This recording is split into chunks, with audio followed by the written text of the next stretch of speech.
ليكيب، السلام عليكم، ان شاء الله تكونوا بخير على خير ان شاء الله. خوتي قبل البدايه لا تنسوا الصلاه والسلام على محمد صلى الله عليه وسلم. خوتي جيت نحكي على الموضوع تاع اليوتيوبر هذاك اللي اعتدى عليه سامورايضو، اللي يشوفوا لي الصحافه تاعنا اللي ما هضرتش عليه كاع يديك، ما هضرت عليه ني في قناه.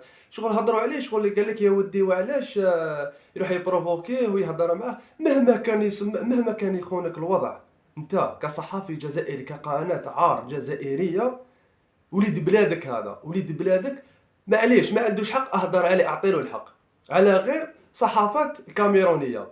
اليوم جيت نوضح هذه الامورات على الجاليه الكاميرونيه اللي في الجزائر هنايا، وبعض الجمهور اللي عطى الحق لسامر ايطو، قال لك يا ودي وعلاش وبروفوكا على حتى نهضر معاه. والله غير يا خوتي غير غاضتني كيفاه وليد بلادكم ما تعاطفوش معاه. ما كاش منها هذه قاعده. نشوفوا نشوف اتحاد الفيفا هذه واش هضرت. حسب مصادر أجنبية، الفيفا حد الآن لم تقم بإصدار أي قرار في حق إيتو، وأمرته فقط باعتذار كخطوة الأولى، بينما قطر والأمن القطري لحد الآن لم يصدر أي قرار. يعني قطر ما زالت صدرت حتى عبسة، ما صدر حتى يعني أمر بالتوقف ولا شغل قالوا له الاعتداء هذا على أمر توقف. سما باينة باللي يخلوه تخلص هذه الدورة هذه تاع المونديال هذا، ومن بعد يحاسبوه. نشوفوا المصدر الدوزيام. الفيفا تواصلت مع ايطو بعد حادثة اليوتيوبر الجزائري. الفيفا طالبت ايطو بالاعتذار من هذا الحدث مؤسف. ايطو تواصل مع الفيفا حول التملص من تقديم هذا الاعتذار. الفيفا اجبرت ايطو على الاعتذار بعد عدة مراسلات من طرفين. الفيفا اطلعت على نص الاعتذار قبل ان ينشره ايطو على شكل بيان رسمي. ايطو يتمتع بصفة سفير للفيفا، ولكن مهدد بفقدان هذه بصفته في حال عدم تقديم اعتذار. خاطي دوكا السامورايطو هذا شغل تقدم بالاعتذار تاعو، تاع شغل يا ودي خاف شغل يفقد هذا الشهر تاعو، هذا شغل اللي سافر كسفير للمونديال هذا. نشوفوا القنوات هذه تاع كاميرون. شو واش هضرت هنايا.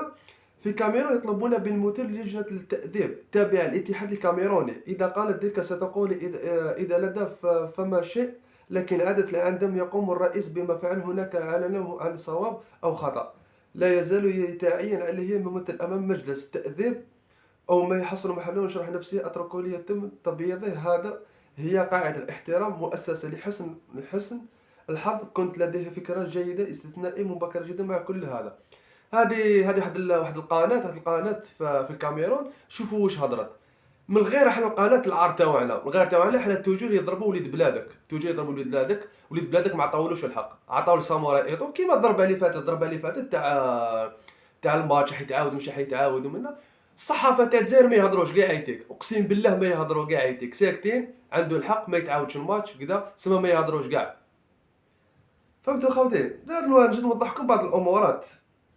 هذا واحد الصحافي هذا في قناة بلس. واش قال؟ من الواضح ان يوتيوبر اتى لاستفزاز ان اضع مسؤوليته على جمال بالماضي. واش دخلك بجمال بالماضي؟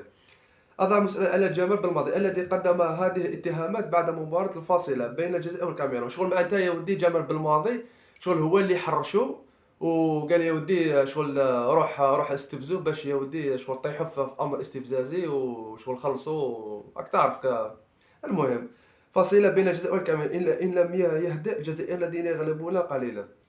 جمال بالماضي توجور كان العكس في هذه. توجور كان يقول لك جمال بالماضي عندما شغل كي يكون زعما ماتش ما تصفروش في النشيد الوطني تاع اي منتخب، ما تصفروش. سما هنا دخل هذا جمال بالماضي دخلوا.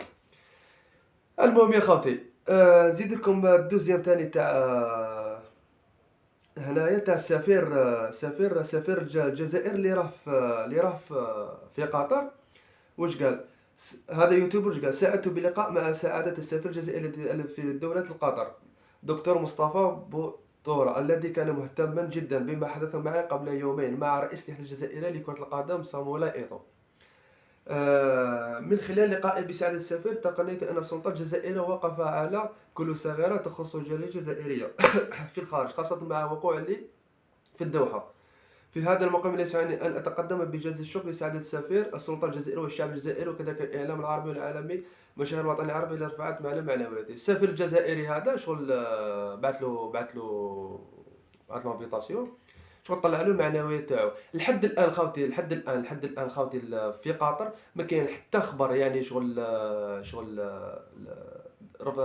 داو سامورا ايطو ولا داروا المحكمة ولا حد الآن ما كاين حتى خبر خوتي.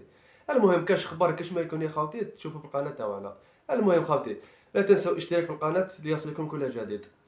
السلام عليكم.